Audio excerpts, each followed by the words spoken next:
ایک مرتبہ ایک بادشاہ نے اپنے وزیر کو آدھی سلطنت دینے کو کہا، لیکن ساتھ میں کچھ شرائط بھی عائد کیے۔ وزیر نے لالچ میں آ کر شرائط جاننے کی درخواست کی۔ بادشاہ نے شرائط 3 سوالوں کی صورت میں بتائیں۔ نمبر 1، دنیا کی سب سے بڑی سچائی کیا ہے؟ نمبر 2، دنیا کا سب سے بڑا دھوکہ کیا ہے؟ نمبر 3، دنیا کی سب سے میٹھی چیز کیا ہے؟ بادشاہ نے اپنے وزیر کو حکم دیا کہ وہ ان 3 سوالوں کے جواب 1 ہفتہ کے اندر اندر بتائیں، بصورت دیگر سزائے موت سنائی جائے گی۔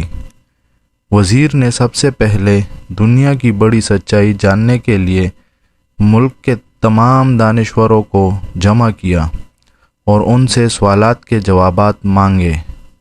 انہوں نے اپنی اپنی نیکیاں گنوائی، لیکن کسی کی نیکی بڑی اور کسی کی چھوٹی نکلی۔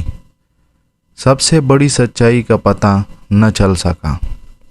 اس کے بعد وزیر نے دنیا کا سب سے بڑا دھوکہ جاننے کے لیے کہا تو تمام دانشور اپنے دیے ہوئے فریب کا تذکرہ کرتے ہوئے سوچنے لگے کہ کس نے کس کو سب سے بڑا دھوکہ دیا، لیکن وزیر اس سے بھی مطمئن نہیں ہوا اور سزائے موت کے خوف سے بھیس بدل کر وہاں سے فرار ہو گیا۔ چلتے چلتے رات ہو گئی۔ اسی دوران اس کو ایک کسان نظر آیا جو کرپی سے زمین کو کھود رہا تھا۔ کسان نے وزیر کو پہچان لیا۔ وزیر نے اس کو اپنی مشکل بتائی، جسے سن کر کسان نے اس کے سوالوں کے جواب کچھ یوں دیے۔ دنیا کی سب سے بڑی سچائی موت ہے۔ دنیا کا سب سے بڑا دھوکہ زندگی ہے۔ تیسرے سوال کا جواب بتانے سے پہلے کسان نے کہا کہ میں اگر تمہارے سارے سوالوں کے جواب بتا دوں تو مجھے کیا ملے گا؟ سلطنت تو تمہارے ہاتھ آئے گی۔ یہ سن کر وزیر نے اسے 20 گھوڑوں کی پیشکش کی اور اسے ہی استبل کا نگران بنانے کی بھی پیشکش کی۔ کسان نے یہ سن کر جواب دینے سے انکار کر دیا۔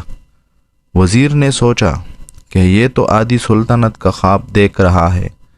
وزیر جانے لگا تو کسان بولا کہ اگر بھاگ جاؤ گے تو ساری زندگی بھاگتے رہو گے اور بادشاہ کے بندے تمہارا پیچھا کرتے رہیں گے، اور اگر پلٹو گے تو جان سے مارے جاؤ گے۔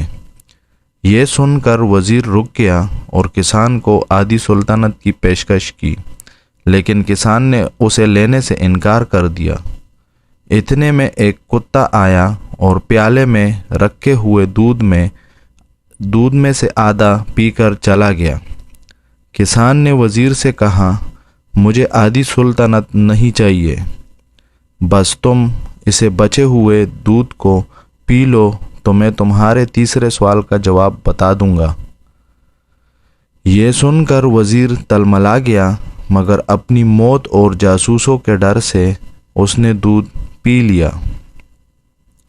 وزیر نے دودھ پی کر کسان کی طرف دیکھا اور اپنے سوال کا جواب مانگ لیا تو کسان نے کہا کہ دنیا کی سب سے میٹھی چیز انسان کی غرض ہے، جس کے لیے وہ ذلیل ترین کام بھی کر جاتا ہے۔